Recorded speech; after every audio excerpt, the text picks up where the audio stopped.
Hello everyone and welcome to another Sat385 video. This is week 7, and if you've been keeping track, you will know that week 7 is a very important week in this class because it is our virtual exam.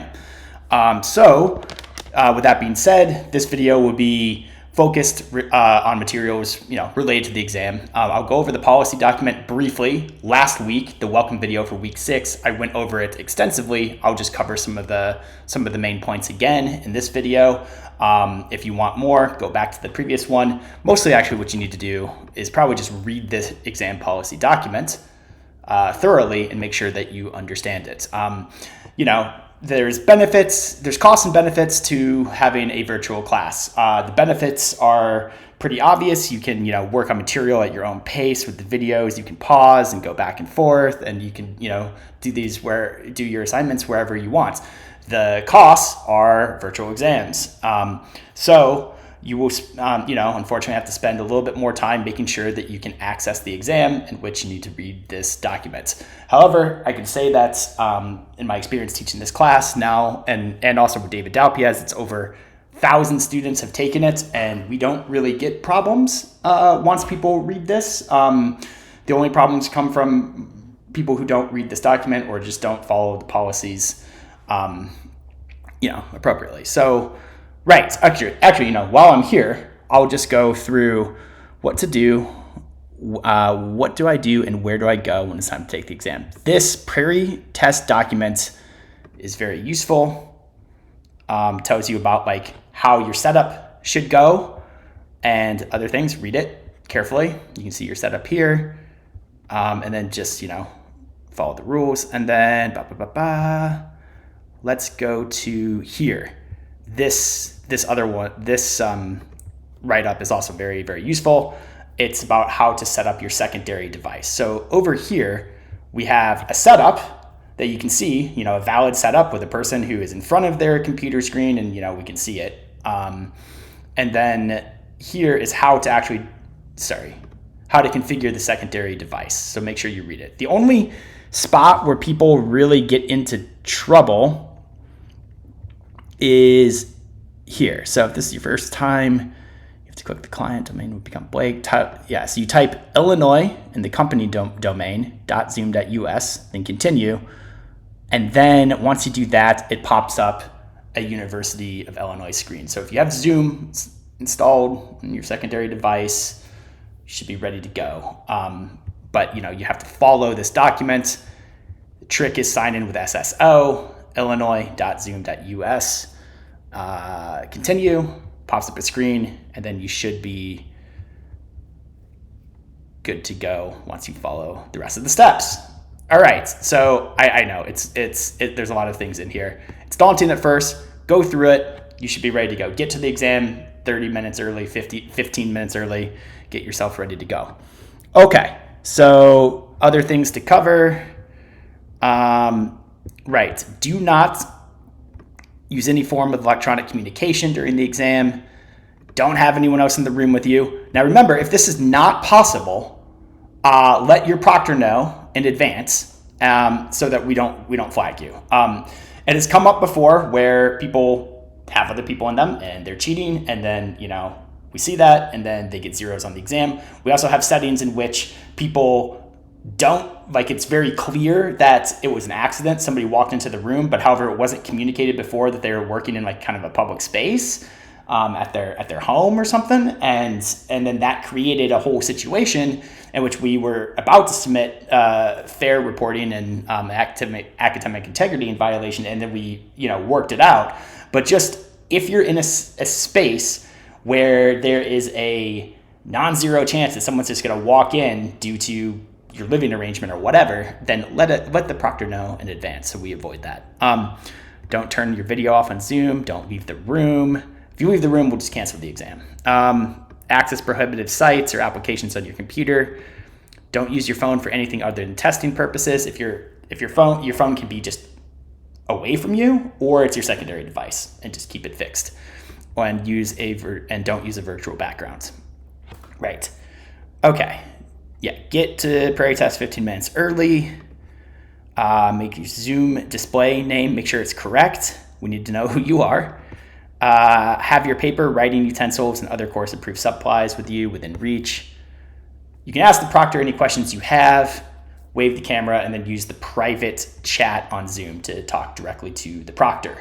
I will be in the background, so there's going to be many sections with your course assistants, and then I will be in the background, and your proctors will be communicating with me as well. If you enter the meeting after testing has started, use private chat on Zoom. Right, so you don't want to disturb others. Stop working when time is called. Okay. You will need a laptop or desktop computer, high-speed internet connection, and then some other secondary device. You are allowed secondary external monitors if they're visible, materials on the course website, and I was just saying minus quizzes, materials directly linked to from the course website, notes, videos. I guess labs are appropriate because they're not explicitly banned, but they aren't going to be, no, they're appropriate. Okay. R and R Studio locally installed on your computer or through R Studio Cloud, and then R documentation access through R Studio. So if you type question function name, then that's free, that's for you to use, and blank scratch paper. Okay. Right, you should be sure, because you're using your own computer, you should be sure that R and R Studio are set up and ready to go. If you were able to complete the quizzes, your setup is ready to go. Good advice. In particular, you should have an up-to-date version of R. Banned. Okay, any previous R scripts you've written, can't use those. No previous quizzes, any handwritten or paper notes. So you can bring scratch paper, but no handwritten notes. And then ChatGPT and large language models are banned. Okay. If you encounter issues, right, you can usually fix them by restarting. Okay, so DERS accommodations, let me know. Several of you have done it. I have you. If you sent me an email and you've got a response from me, then I have accommodated you. And then several of you have submitted conflicts. So follow these rules for conflicts. There's still time, but you must send an email to me at least 2 business days before the exam. So by Tuesday night, I need to have your conflicts in because I have to organize this, and it's too hard to organize it after 2 business days. So make sure that you send your conflicts in. There's a very good chance they will not be approved if you do not send them beforehand, and then you can try to work conflicts out with through your other professors or whatever. I have people have submitted conflict requests 2 days or after 2 business days. They have been denied. So make sure that's not you. Follow this subject line when you submit conflict requests. And the reason for that, it seems silly and it seems pedantic and unnecessary, but the reason is because when I go through the emails, I can easily copy your net ID, and the way that the reservation system works on Prairie Test, I can just copy your ID and then cleanly configure you or put you to where you need to go. So there's a practicality reason for doing this. And if you have a conflict, if it's been approved and you've been assigned to the right place, if I have responded to your email. So many of you have done this. It's great. So yeah, it's going well. But if you still need to do it, then you need to do it. Okay. Right. Exam time. Thursday, October 9th, this week, 7 to 9 p.m. unless you have an accommodation. And then there's 2 conflict slots available. Okay. Awesome.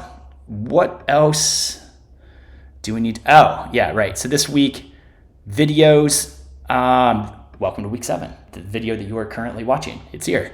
And then practice exam. This is me going over the practice exam that I posted. Again, heavily recommend that you go through it on your own to get familiar with the setup and how the questions are going to be asked. You can attempt it multiple times. So, you need to get set up first. It's not the same as if you watch me do it and then you do it. You're kind of tricking yourself to say hey, I'm learning this. It's yeah, but you're not. You need to actually go through it yourself and then watch how I do it. You just need to go through the discomforts of engaging with this system that we're going to do through the practice exam setup. And once you do that, then you will have actually learned how to like take the exam and what the style is. And then you can go back and watch my video and watch me, go through it. I will make the video live, so that you get like a full effect. And I'm sure that like I will do fine on the exam, but like I will, it won't. I'll have to talk through it, and go through it, just like some of the labs and quiz videos that you've seen. Okay, so right, anything else? Oh yes, this week is when we go to Prairie. I can just click practice exam to go to Prairie Learn. Okay, right, I can see you guys are doing pretty well in the class. I would say, yeah, so you have time to get your labs and your quiz, your last quizzes answered. See here, many of you have got buffer points. And there's still time to get full marks on quiz 4. Right, let me go to syllabus real quick. Right, quiz 4. Still time to get full marks. All right. Because this is for buffer points. All right, so yeah.